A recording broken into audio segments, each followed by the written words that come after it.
Unlikely discovery. I'm Jeff Hager at the historic Davidge Hall in Baltimore, which now has a portrait of its namesake, which could have been lost for posterity.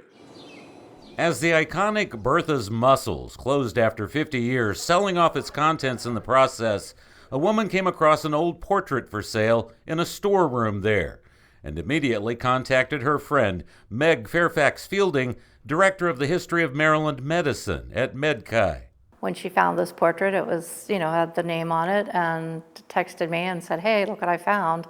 And as soon as I saw it, I knew exactly who it was. It's John Davidge from Davidge Hall. Long before Davidge became the first dean of the University of Maryland School of Medicine, he had already emerged as a somewhat controversial figure here in Baltimore.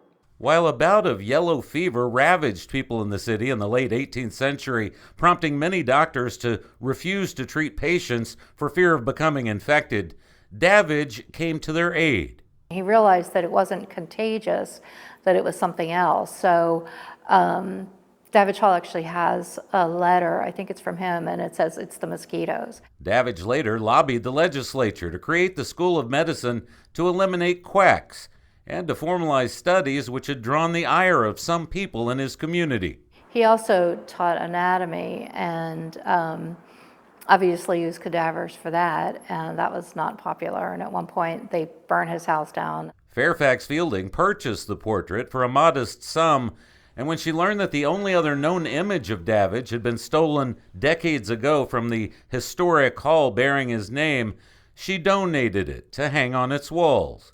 A fitting place for a portrait time had forgotten, although its subject will always remain a part of the city's history. Tony Nars from Bertha said that he thinks he got it at a flea market somewhere, but he said, I don't remember where I got it, and I kind of don't remember having it. He'd forgotten that he had it, so, it's just very fortuitous, and it just goes to prove that this is really Baltimore.